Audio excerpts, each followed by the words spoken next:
మహిళల కోసం central bank of India ఇప్పుడు మీకు అందిస్తోంది గృహ రుణం. అతి తక్కువ వడ్డీ రేట్లకే ప్రత్యేక సెంటు గృహలక్ష్మి. పూర్తి వివరాలకు వెంటనే సంప్రదించండి 18003030. ఇప్పుడు దాకా రాష్ట్ర వ్యాప్తంగా విజయవాడ, గుంటూరు ప్రాంతంలో వరదల వల్ల చాలా మంది ఇబ్బంది పడటం మనం చూసాము. ఇప్పుడు నిన్న మొన్న జరిగిన వర్షం వల్ల విశాఖపట్నంలో కూడా కొన్ని ప్రాంతాల్లో, ప్రత్యేకంగా కొండ ప్రాంతాల్లో ల్యాండ్ స్లైడ్స్ చాలా మైనర్గా జరిగినాయి.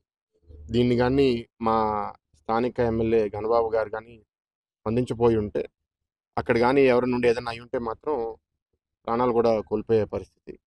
ఇందాకే మేము రామకృష్ణ నగర్లో కూడా వెళ్ళి చూసాము.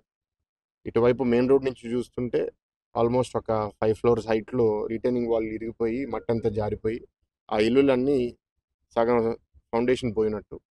ఇంచుమించు అక్కడ 100 మంది ప్రభావితం అయిపోయేవారు. వాళ్ళందరినీ వెంటనే మూవ్ చేసి ఎలిమెంటరీ స్కూల్కి మూవ్ చేశారు. ఇక్కడ ఈ ఎఫ్ బ్లాక్ ఏరియాలో ఏమో ఇక్కడ మనం ఏదైతే నుంచుంటున్నామో ఇదంతా కింద ఫౌండేషన్ సరిగ్గా లేదు. ఇది కూడా చాలా స్టీప్ హైట్లో ఉంది. ఈ రీటైనింగ్ వాల్ కూడా గత 5-6 సంవత్సరాల నుంచి చాలా మందిని పిలిచినా సరే కాంట్రాక్ట్ కోసం 8-9 సార్లు బిడ్ చేశారు. కాంట్రాక్టర్ కూడా ఫైనలైజ్ అవ్వలేదు. అతి త్వరలో వర్షాలు సెటిల్ అయిన తర్వాత ఇది కట్టించాలనేది చంద్రబాబు గారు కూడా కంకణం పట్టారు. ప్రత్యేకంగా ఇక్కడ ఏంటంటే ఏ ఏరియాస్లో అయితే చాలా హిల్లీ టెరైన్ ఉంటుందో సరిగ్గా అక్కడ అప్రోచ్ పాత్వే రిటైనింగ్ వాల్ కాకుండా ఎవరైనా ఇల్లు కట్టుకుంటే ఈ రిస్క్ అనేది వాస్తవంగా ఉంటుంది. వర్షం పడినప్పుడు ఈ రిస్క్ చాలా పెరుగుతుంది. కొంత మట్టి జారినా సరే ఫౌండేషన్ వీక్ అయితే చాలా ప్రాణాలకి హాని. ఇక్కడే 25 ఇల్లులు ఉన్నాయంటున్నారు. మరి మిగతా నియోజకవర్గాల్లో మీకు తెలుసు, ప్రత్యేకంగా విశాఖపట్నం పార్లమెంట్లో కొండ ప్రాంతాలు చాలా ఎక్కువ ఉన్నాయి.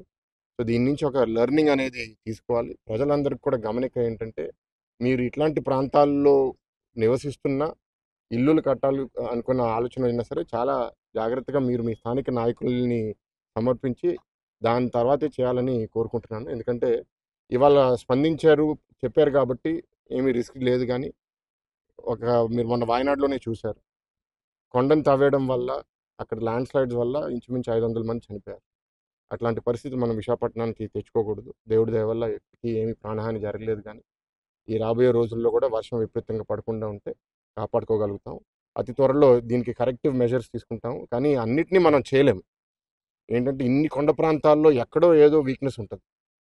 ఇది కనపడింది, తెలిసింది. గణబాబు గారు బాగా తిరుగుతారు కాబట్టి కొంత పట్టగలిగాం. కానీ అన్ని ప్రాంతాల్లో మనకి తెలియవు. 1-2 ప్రాంతాల్లో ఎవరో మనకి తెలియకుండా కన్స్ట్రక్షన్ చేస్తుంటే దానివల్ల ఆ కాలనీలో ఉన్న వాళ్ళందరికీ రిస్క్ వస్తుంది. సో ఇది కాంప్లికేటెడ్ ఇష్యూ. డెఫినెట్గా ఇక్కడ రెవెన్యూ ఆఫీషియల్స్, జీవీఎంసీ ఆఫీషియల్స్ కూడా ఉన్నారు. వాళ్ళందరినీ కూడా రిక్వెస్ట్ చేసేది ఏంటంటే ఆడిట్ సరిగ్గా చేసి ఏది రెగ్యులరైజ్ చేయాలో అది ఎలాగో గతంలో బిల్డింగ్ ప్లాన్ రెగ్యులరైజేషన్ కూడా చేయడం జరిగింది. ఇప్పటి నుంచి కూడా జాగ్రత్తగా కట్టుకుందాము. అందరికీ ఇల్లులు ఇవ్వాలనే లక్ష్యం ప్రభుత్వంకి ఉంది. ప్రభుత్వం తెలియకుండా కట్టుకుంటే మాత్రం ఈ రిస్క్ అనేది వాళ్ళే తెచ్చుకునే పరిస్థితి వస్తుంది. అట్లాంటి జరగకూడదని కోరుకుంటున్నాను. మరిన్ని వీడియోస్ కోసం ఛానల్ ని సబ్స్క్రైబ్ చేయండి. లేటెస్ట్ అప్డేట్స్ కోసం వాట్సాప్ ఛానల్ ని ఫాలో చేయండి. అండ్ లింక్ డిస్క్రిప్షన్ లో ఉంది.